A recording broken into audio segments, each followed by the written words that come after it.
नमस्कार दोस्तों, मैं राजेश गानी एडवोकेट आज आपके साथ डिस्कस करने जा रहा हूं एक बहुत ही इंपॉर्टेंट टॉपिक के बारे में। के लिए हर एक व्यक्ति के मन में ये बात रहती है कि जज और मजिस्ट्रेट में क्या फर्क होता है। दोस्तों, वैसे तो दोनों ही इक्विवेलेंट पोस्ट के ये अधिकारी होते हैं, लेकिन इनमें काफी अंतर होता है। दोस्तों, भारत में दो तरह के केसेस होते हैं, एक सिविल केसेस और एक क्रिमिनल केसेस।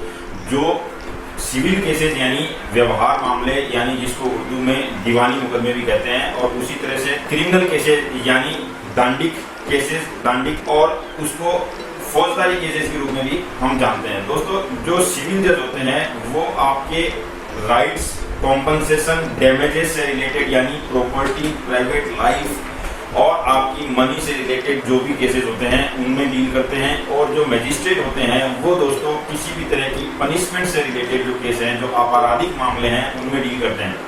दोस्तों, वैसे तो सिविल केसेस और क्रिमिनल केसेस में काफी डिफरेंस है, लेकिन कुछ ऐसे केसेस भी होते हैं जिनमें आपको दोनों तरह की रेमेडीज होती है। यानी जैसे आपकी अगर किसी ने प्रॉपर्टी पे अवैध रूप से कब्जा कर लिया है तो दोस्तों आपके पास में सिविल रेमेडी भी है, सूट फॉर पोजेशन में जाने की, डैमेजेस का केस डालने की, और उसी तरह से आपके पास में क्रिमिनल केस, क्रिमिनल ऑफेंस में भी जाने के लिए आपके पास में रास्ता है। यानी आप आईपीसी के तहत भी 448 सेक्शन के तहत आप ट्रेसपास का केस डाल सकते हैं। उसी तरह से दोस्तों सिविल डिफेमेशन और क्रिमिनल डिफेमेशन भी डल सकती है। अगर आप डैमेजेस या कंपनसेशन के लिए केस डालना चाहते हैं तो आप सिविल डिफेमेशन में डाल सकते हैं, और अगर आप क्रिमिनल सिर्फ और सिर्फ दंड दिलवाने के लिए अगर आप डालते हैं तो आप जो है क्रिमिनल डिफेमेशन का केस भी डाल सकते हैं। दोस्तों, जो लोअर कोर्ट यानी जो ट्रायल कोर्ट होते हैं उनमें जो जज साहब बैठते हैं वो जो सिविल यानी दीवानी मुकदमे जो देखते हैं, जो दीवानी मुकदमे में कंपनसेशन और डैमेजेस के केसेस जो देखते हैं वो सिविल जज कहलाते हैं। और उसी में जो कम अपराध के जो केसेस होते हैं जिनमें सजा कम होती है, 2 से 5 साल के बीच की सजा होती है, उस तरह के जो केसेस देखते हैं दोस्तों वो मजिस्ट्रेट कहलाते हैं। मजिस्ट्रेट और जो सिविल जज है उनमें बेसिकली फर्क ये है कि वो दंड से रिलेटेड केसेस देखते हैं, और ये जो हैं आपके अधिकार और क्षतिपूर्ति और डैमेजेस से रिलेटेड केसेस देखते हैं। दोस्तों, लोअर कोर्ट के बाद में जब ये केसेस हायर कोर्ट में जाते हैं, हायर कोर्ट का मतलब डिस्ट्रिक्ट लेवल, डिस्ट्रिक्ट लेवल पे आपने देखा होगा कि डिस्ट्रिक्ट एंड सेशन जज लिखा होता है। डिस्ट्रिक्ट एंड सेशन जज का मतलब होगा जिला न्यायाधीश और सत्र न्यायाधीश।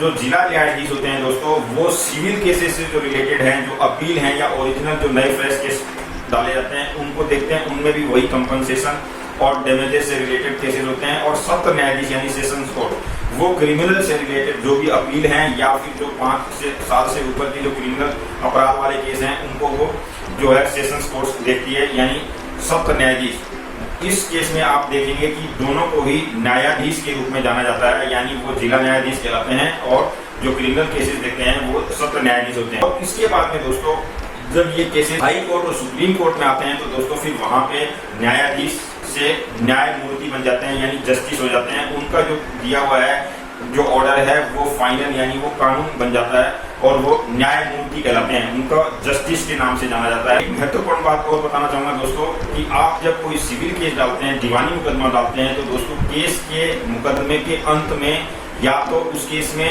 डिक्री होती है। डिक्री का मतलब होता है कि आपके फेवर में वो केस हुआ है, या फिर दोस्तों उसमें डिसमिसल का ऑर्डर होता है। और डिसमिसल का मतलब है कि आपने जो मांग की है वो उचित नहीं है और कोर्ट उसको उचित नहीं मानती, तो या तो डिक्री या फिर डिसमिसल। उसी तरह से दोस्तों जो दंडिक कार्रवाई होती है, क्रिमिनल जो केसेस होते हैं उनमें जो अंतिम जो निर्णय होता है वो एक्विटल या फिर कन्विक्शन का होता है। उनमें एक्विटल का मतलब ये हो गया कि जज साहब को, मजिस्ट्रेट साहब को ये लगता है कि इस केस में ये जो भी व्यक्ति जिसको अपराध के रूप में नामित किया गया था वो व्यक्ति अपराधी नहीं है, तो वहां पे उसको एक्विटल कर देते हैं। और जज साहब को अगर ये लगता है कि हाँ इस केस में इसने अपराध किया है तो फिर वहां पे उसका कन्विक्शन हो जाता है। तो इस तरह से जो केस का जो फाइनल डिसीजन होता है उसमें सिविल में डिक्री या डिसमिसल होता है। मजिस्ट्रेट साहब के पास में जो केस होता है उसके जो अंत में ऑर्डर आता है उसमें या तो एक्विटल होता है या फिर कन्विक्शन होता है। तो इस तरह से दोस्तों उम्मीद करता हूँ कि आपको जज और मजिस्ट्रेट में फर्क समझ आया होगा। अगले वीडियो में फिर किसी नए टॉपिक के साथ मिलेंगे। अगर मेरा ये वीडियो आपको अच्छा लगा हो तो लाइक और सब्सक्राइब करना ना भूलें। धन्यवाद।